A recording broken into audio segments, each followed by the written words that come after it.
예, 오늘 제목은 종말을 준비하는 삶이라는 제목으로 누가복음 21장 5절에서 19절 말씀을 가지고 함께 나눠보도록 하겠습니다. 요즘 우리 모두는 코로나 전국을 지나고 있습니다. 잠깐 지나갈 것이라고 생각을 했는데 벌써 1년이 지나간 것 같습니다. 이제는 백신이 나와서 어느 정도의 희망은 있습니다만 그래도 계속 변종된 바이러스도 발생한다고 하니 여전히 어려움은 잠재해 있는 듯 합니다. 또한 기후 온난화로 인해서 황사와 그리고 미세먼지 그리고 잦은 지진들 그리고 민족과 민족의 대립, 나라와 나라들의 대립들이 주리를 틀고 있습니다. 그리고 교회에 대한 좋지 않는 인식들과 종말에 관한 이단들의 출현들이 많이 있습니다. 이러한 징조들은 흡사 성경에 예수님이 말씀하셨던 것과 비슷하기도 합니다. 그래서 우리 모두는 어쩌면 지금 마지막 시대를 살고 있는지도 모른다고 생각하기도 합니다. 이러할 때 우리 모두는 과연 어떠한 태도로 종말을 준비해야 할까요? 오늘 본문을 통해서 살펴보도록 하겠습니다. 오늘 본문 전체 줄거리를 살펴보면은 예수님은 지금 십자가를 지시기 위해 차츰 준비를 하고 계십니다. 그런데 어떤 사람들이 와서 성전의 아름다움과 웅장함을 보고 감탄하자 예수님은 오히려 성전의 멸망을 예고하십니다. 그러자 그들이 그러면 어느 때에 이런 일이 있겠으며 이런 일이 일어나려 할 때에 어떤 징조가 무슨 징조가 있겠습니까? 라고 묻습니다. 그러자 예수님이 말씀하시기를 성전 멸망 전에 메시아를 자처하는 거짓된 사람들이 많을 것이니 미혹을 받지 않도록 주의하라고 하십니다. 그리고 그들은 멸망에 대한 근거 없는 불안과 두려움을 조장하여 믿음의 대상마저 흔들어 놓을 수 있으니 경계하라고 말씀하십니다. 또한 곳곳에서 난리와 소요와 소문이 들릴지라도 동요하거나 두려워하지 말라고 하십니다. 왜냐하면 아직 끝은 아니기 때문이라고 말씀하십니다. 그리고 종말이 오기 전에 사람들이 너희를 박해할 것이고 그들이 너희들을 회당들과 감옥들에 넘겨줄 것이며 너희가 내 이름 때문에 왕들과 총독들 앞에 끌려갈 것이라고 합니다. 그러나 그것이 너희들에게는 증언을 위한 기회가 될 것이라고 합니다. 그러므로 너희는 변호할 것을 미리 생각해 두지 않도록 마음에 다짐하라고 합니다.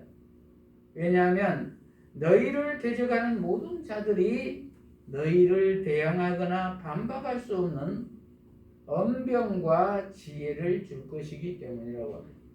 그리고 부모와 형제들과 친척들과 친구들이 너희를 넘겨줄 것이며 그들이 너희 몇몇을 죽일 것이라고 합니다.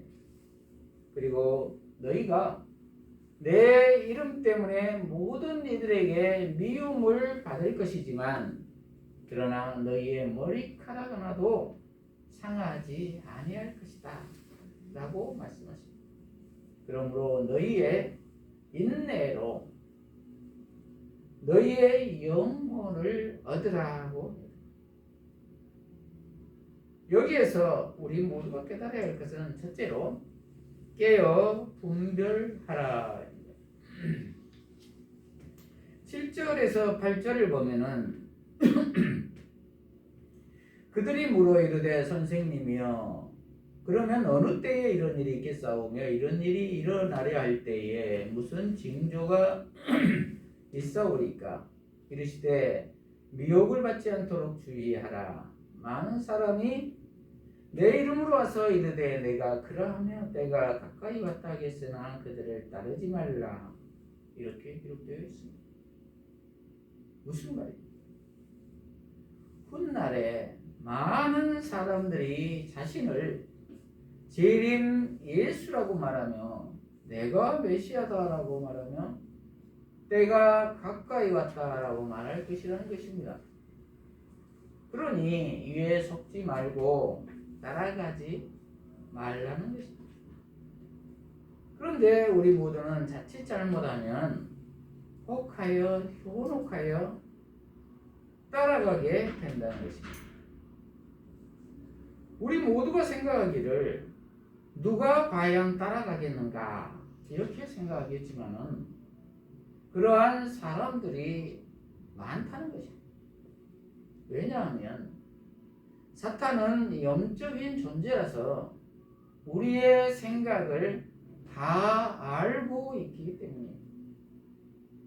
어떤 마음으로 아는 것일까요?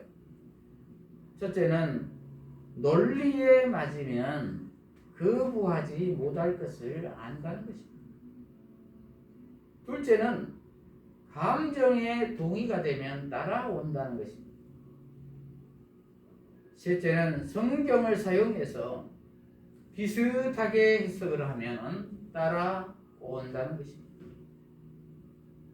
어떠한 경우가 그러할까요? 보편적으로 보이는 것에 집착하는 사람들의 경우가 쉽게 현혹이 됩니다. 즉, 종말에 대해서 시원스럽게 내가 이해할 수 있도록 논리를 만들어 설명해주면 쉽게 빠져듭니다.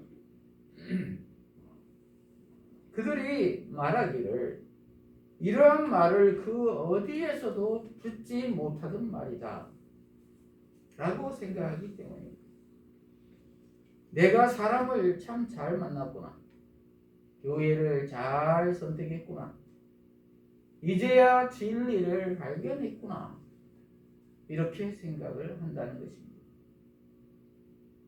예를 들면 신천지의 경우에 14만 4천 명만이 구원을 얻는다라고 주장을 하자 많은 사람들이 현혹되지 않았습니까?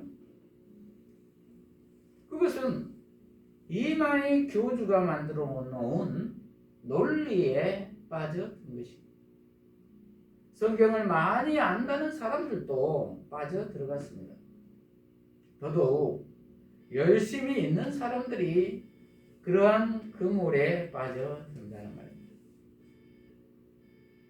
그러나 실상은 예수 믿는 자들은 다 구원을 얻는 것이지 특정한 숫자에 얽매여 구원을 받는 것이 아니잖아요. 그런데 그들도 성경을 들이대니까 거기에 속아 넘어간다는 것이죠. 모르니까 말입니다. 14만 4천 명이라는 숫자는 구원받은 사람들을 말하는데 요한계시록 7장 1절에서 17절에 나오는 구절입니다. 문자 그대로 해석을 하면은 실제로 그렇게 쓰여져 있으니까 다들 그렇게 생각을 하는 것이죠. 그러나 실제의 의미는 14만 4천 명만이 구원받는다는 뜻이 아니라 그것은 상징적인 숫자이죠. 우리가 쉽게 생각하더라도 구약과 신약을 통틀어서 기독교 5천년의 역사 속에서 구원받은 사람의 숫자가 14만 4천 명밖에 안 되겠습니까? 말이 안 되는 것이죠. 그 숫자는 벌써 넘어서 버렸겠죠. 그러면 지금 믿고 있는 우리는 그 대열에 끼지도 못하겠네요. 상식적으로 생각해도 우스운 이야기 아닙니까? 그런 때도 거기에 속아 넘어간다는 것입니다. 실제는 14만 4천이라는 숫자는 12 곱하기 12 곱하기 1000 이꼬로 14만 4천이지요.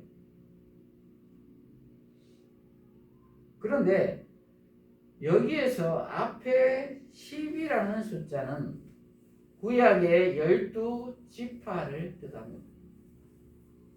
가나안 땅을 정복한 야곱의 12아들들이죠. 하나님이 아브라함을 통해서 믿음의 자손으로 삼아준 지파들입니다. 그러므로 이것이 이스라엘의 본체를 이루고 이것은 구약의 믿는 사람들을 대표하는 숫자입니다. 그리고 뒤에 10이라는 숫자는 신약을 대표하는 12사도를 말합니다. 그러므로 둘 다 구약과 신약을 대표하는 믿는 사람들을 뜻한다는 말입니다. 그리고 뒤에 1000이라는 숫자는 베드로후서 3장 8절에 주께서는 하루가 1000년 같고 1000년이 하루 같다라는 구절이 나오지요. 하늘의 시간 계산법입니다. 그래서 하늘의 시간은 하루가 1000년 같다고 합니다. 즉 영원을 뜻합니다.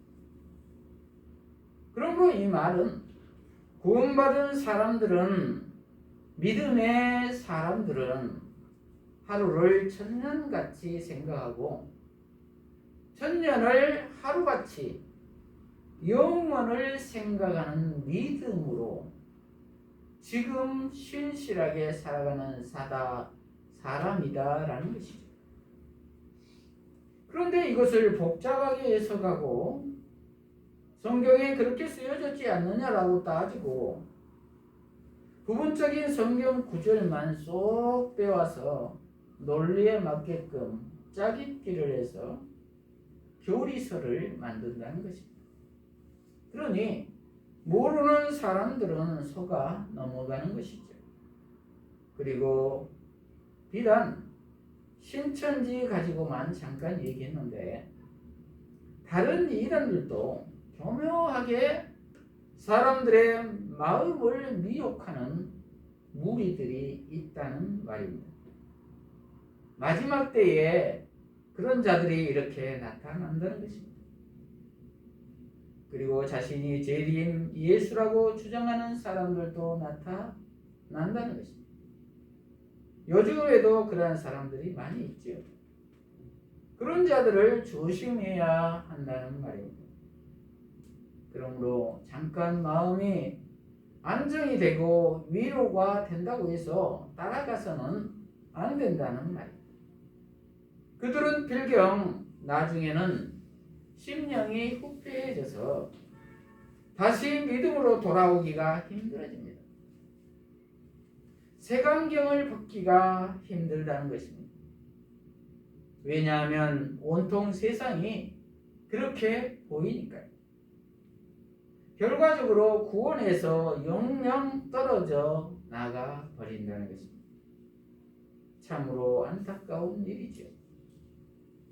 그것을 영적으로 보면은 자신을 파멸에 이르게 하는 악한 영들이 군대 귀신들이 들어와 살기 때문에 더욱 힘들어진다는 것입니다. 그러므로 우리 모두는 깨어서 미혹되지 않도록 잘 분별해야 할 것입니다. 그러기 위해서는 먼저 성경을 잘 알아야겠죠. 그리고 정통 교단의 목사님들의 가르침을 잘 받아야 할 것입니다. 내 생각과 비슷하다고 해서 따라가서는 안 된다는 말입니다. 그래서 전체적인 관점에서 성경이 그렇다면 그런 줄 알고, 그렇지 않다고 하면 그렇지 않다고 생각해야 합니다. 이 말은 단순하게 성경대로 믿어야 한다는 말입니다. 그것이 믿음입니다. 또한 예를 들면 예수님의 탄생에 관해서 동정녀 마리아에 대해서 궁금하다고 질문을 하는 사람들이 있습니다. 어떻게 남녀가 부부관계도 하지 않았는데 아이가 생길 수가 있느냐? 이렇게 묻습니다. 물론 궁금하기도 하겠죠. 그러나 인간의 한계로 이해를 할 수가 있는 것이 있고 이해가 되지 않는 것이 있습니다. 우리가 다 이해할 수는 없습니다. 그래서 우리 모두는 이해가 되지 않는 것은 그것은 하나님의 영역이라고 생각을 하고 인정을 해야 하겠죠. 그런데 그것에 동의하지 않고 자기 잘난 맛에 억지로 풀려고 하는 사람들이 있다는 것입니다. 그러다 보면 잘못되는 것이죠. 또한 오병이어의 기적, 떡 5개와 물고기 2마리로 5,000명을 먹인 사건들, 또한 가나의 혼인잔치에서 물이 변하여 포도주가 된 사건, 예수님이 부활하여 나타나신 사건 등등 많이 있습니다. 이러할 때 우리 모두는 먼저 믿고 후에 알게 된다는 것입니다. 이러한 믿음의 법칙을 따라야 할 것입니다. 그래서 예수님은 요한복음 20장 29절에 보지 못하고 믿는 자들이 더 복되다라고 말씀하십니다. 그런데 지금 이해가 되지 않는다고 해서 이러한 것들에 대해서 계속 토를 달고 이론을 만들고 하는 것은 성경을 잘못 해석을 하게 되는 결과가 되는 것이죠. 자기 꾀에 자기가 빠지게 되는 것입니다. 그러므로 어느 누가 명쾌하게 풀어준다고 해서 거기에 혹해서 따라가서는 안 될 줄로 믿습니다. 그리고 깨어 있어야 되겠습니다. 이러한 우리 모두가 되시기를 바랍니다. 둘째로 두려워하지 말라입니다. 9절에 보면은 9절에서 11절까지를 보면은 난리와 소요의 소문을 들을 때에 두려워하지 말라. 이 일이 먼저 있어야 하되 끝은 곧 되지 아니하리라. 또 이르시되 민족이 민족을 나라가 나라를 대적하여 일어나겠고 곳곳에 큰 지진과 기근과 전염병이 있겠고 또 무서운 일과 하늘로부터 큰 징조들이 있으리라. 이렇게 기록되어 있습니다. 무슨 말입니까? 마지막 때에는 이러한 징조들이 있을 것이라는 것입니다. 지금의 시대와 비슷하다고 생각하지 않습니까? 코로나19 전염병으로 인해 온 세계가 거의 정지가 되어 있는 듯 하지 않습니까? 그로 인해서 온 세계가 두려움에 사로잡혀 있지 않습니까? 곳곳에 지진도 전에보다는 많이 있는 것 같습니다. 민족 간의 대결, 나라 간의 대결도 점점 심해져 가고 있는 것 같지 않습니까? 그리고 기후의 온난화, 황사, 미세먼지 등등으로 인해서 앞으로 살아갈 일이 암담하기만 할 때도 있기도 하지요. 그래서 혹 어떤 이들은 두려움에 사로잡히기도 합니다. 그런데 예수님은 9절에 보면은 두려워하지 말라고 합니다. 왜 두려워하지 말라고 하실까요? 그것의 첫째는 그것이 끝이 아니기 때문이라는 것입니다. 진짜 끝은 더 무섭다라는 것입니다. 지금의 징조들은 육신만 죽일 수 있는 것이지만 나중에 죽음은 영혼의 죽음까지 이르기 때문이라는 것입니다. 그래서 믿는 자들은 이러한 종말의 징조들이 오히려 위로를 얻는 징조이기도 합니다. 왜냐하면 고난이 끝이 되기도 하기 때문입니다. 이렇듯 항상 심판과 구원은 같이 옵니다. 동전의 양면과 같습니다. 믿지 않는 자들에게는 심판이 되겠지만 믿는 자들에게는 구원의 날이 된다는 말입니다. 믿음 때문에 이 세상에서 어려움을 겪고 있는 사람들에게는 그날은 기쁨의 날, 해방의 날이 될 것입니다. 그러므로 예수님께서 두려워하지 말라고 하시는 말씀은 제자들에게 하시는 말씀입니다. 믿지 않는 자들은 두려워해야 하겠죠.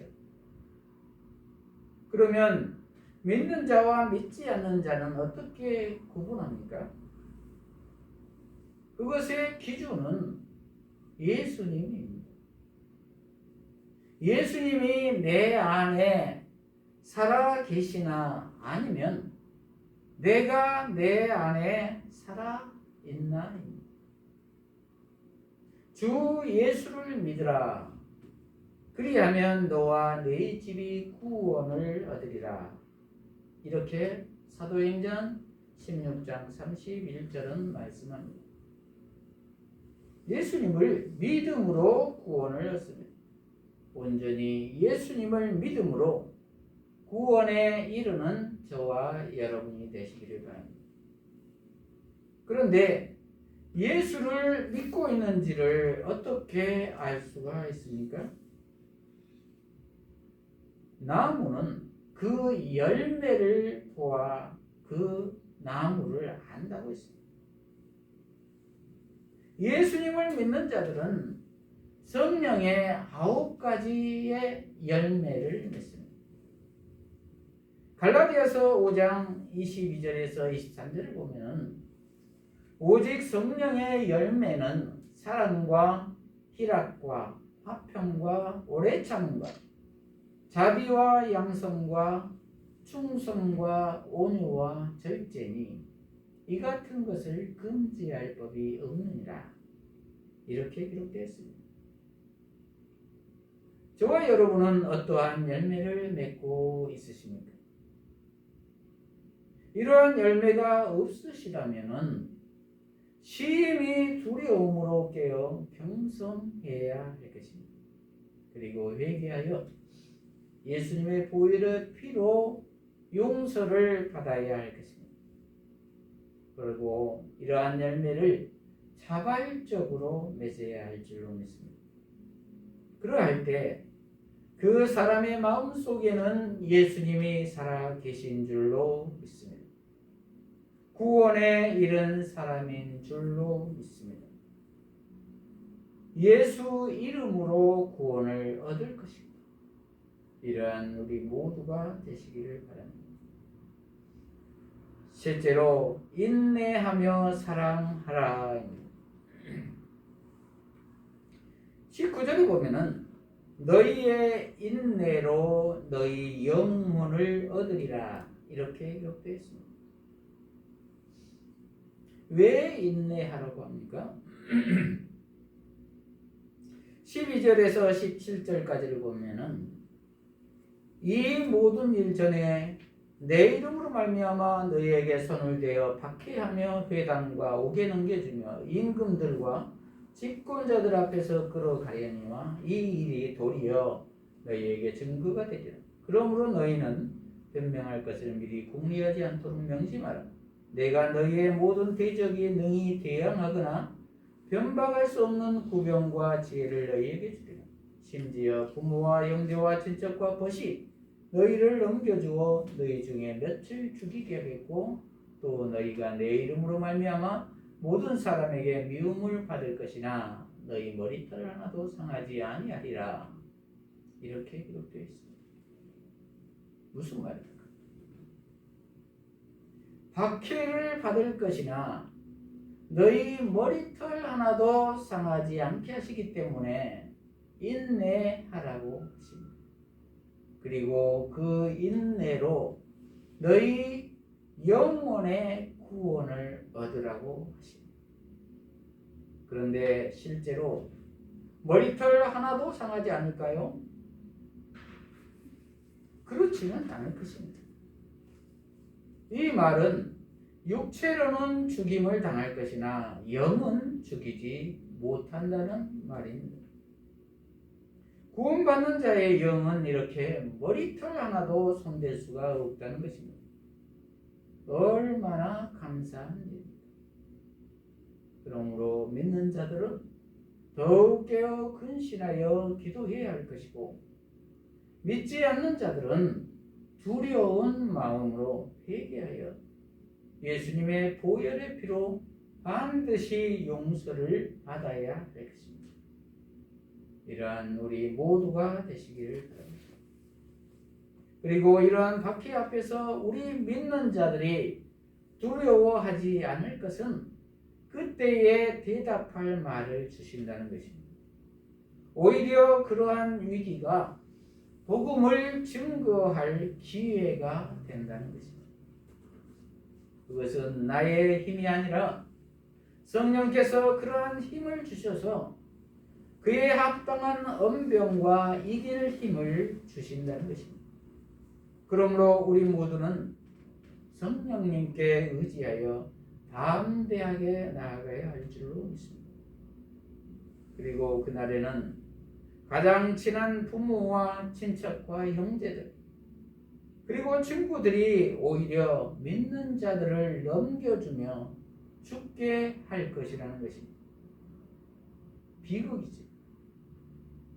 실제로 요세푸스의 유대 전쟁사를 보면은 이스라엘이 포위되어 멸망할 때 어미가 자식을 잡아먹는 사건이 일어납니다.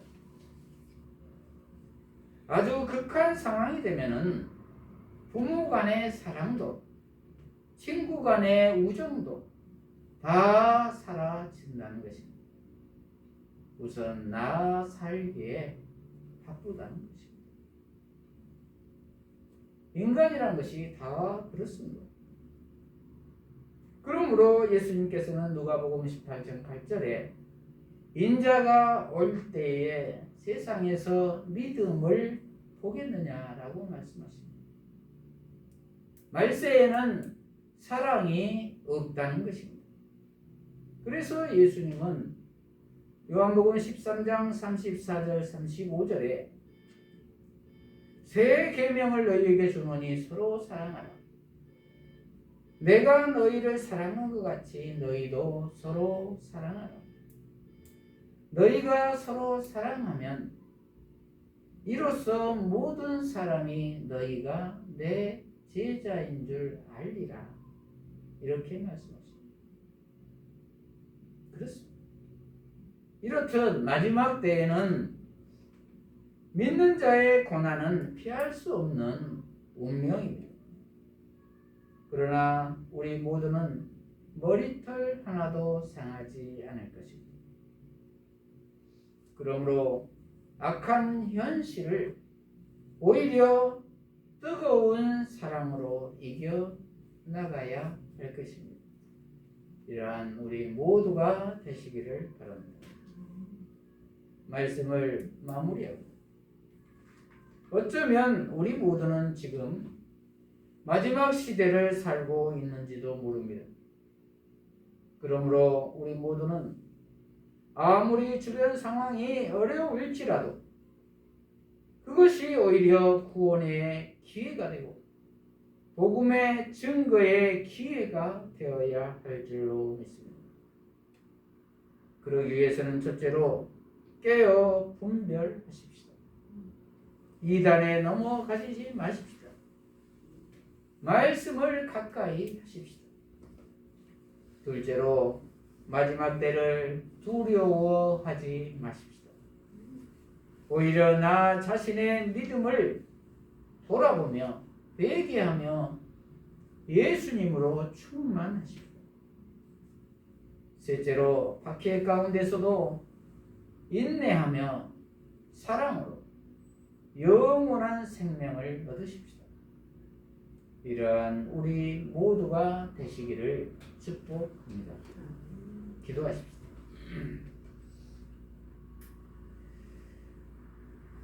하나님 아버지, 오늘 종말을 준비하는 삶에 대해서 깨닫게 하시니 감사합니다.